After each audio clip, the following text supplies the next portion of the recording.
उत्तर प्रदेश की राजनीति कब किस मुद्दे पर गर्मा जाए ये कह पाना मुश्किल है। कभी जातिगत समीकरणों को लेकर तो कभी दावेदारी और बयानों को लेकर सियासी माहौल गर्मा जाता है। लेकिन इस बार जो सियासी बयानबाजी चल रही है वो न सिर्फ अलग है बल्कि उसमें नेताओं की जुबानी जुगलबंदी ने राजनीति को और रोचक बना दिया है। अब एक नया सियासी मुद्दा चर्चा में है, हाइड्रोजन बम वर्सेस परमाणु बम। और आमने सामने है नेता प्रतिपक्ष राहुल गांधी और सुभाषपा अध्यक्ष ओपी राजभर। जहां एक और नेता प्रतिपक्ष राहुल गांधी खुद को हाइड्रोजन बम बताकर अपनी राजनीतिक ताकत का प्रदर्शन कर रहे हैं। पहले आप राहुल गांधी के इस बयान को सुनिए। First of all, this is not the H bomb. H bomb is coming. This is another milestone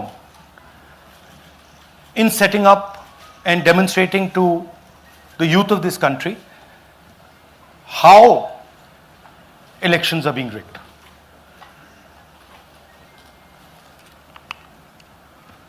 So I'm going to make a claim here, very strong claim,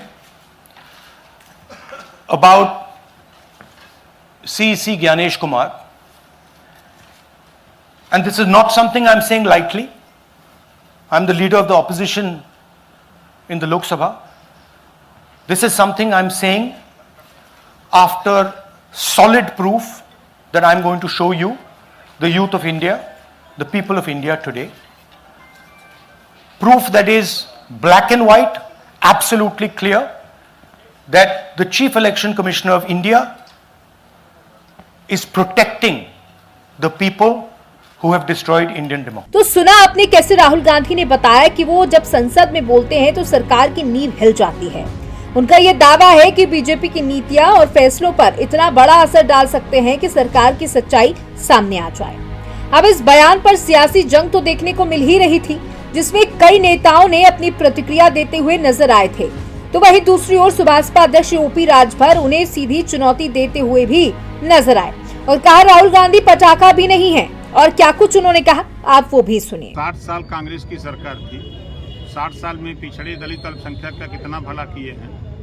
वो तो घूम घूम खुद कह रहे हैं कि पिछड़े दलित के साथ अन्याय हो रहा है। 60 साल तो आपकी सरकार थी, तो आप ये क्यों नहीं गिनाते हो कि 60 साल में हमने ये भला किया है पिछड़ों का, दलितों का, मुसलमानों का। इसको बताना चाहिए। सुन रहे हैं कि वो का नाम है हाइड्रोजन बम बना रहे हैं, उनको पता नहीं किधर राजभर हैं। राजभर यहाँ जो है इलेक्ट्रॉन, न्यूट्रॉन, प्रोटॉन मिला के परमाणु बम बना रहे हैं। ओम प्रकाश राजभर, संजय निषाद, अनुप्रिया पटेल, ये हम लोग इलेक्ट्रॉन, न्यूट्रॉन, प्रोटॉन है। हाइड्रोजन ठोस करने की तैयारी। इस बयान के साथ ही यूपी की राजनीति में हाइड्रोजन बम वर्सेस परमाणु बम की बहस छिड़ गई। ये सिर्फ शब्दों की जंग नहीं बल्कि इसके पीछे राजनीतिक रणनीति भी छिपी है। राहुल गांधी इस समय विपक्ष के एक बड़े चेहरे के रूप में उभरने की कोशिश कर रहे हैं, खासकर 2024 के लोकसभा चुनावों के बाद जब उन्हें नेता प्रतिपक्ष का दर्जा मिला। उत्तर प्रदेश की राजनीति में ये नई तरह की बयानबाजी है, जहां एक तरफ गंभीर राजनीतिक संदेश देती है तो दूसरी ओर दिखाती है कि चुनावी सालों में नेता किस तरह अपनी बात को अलग और प्रभावी ढंग से जनता तक पहुंचाने की कोशिश करते हैं। आने वाले समय में ये देखना दिलचस्प होगा कि ये बमों की लड़ाई वोटों में कितना धमाका करती है। Desk report, JMD news.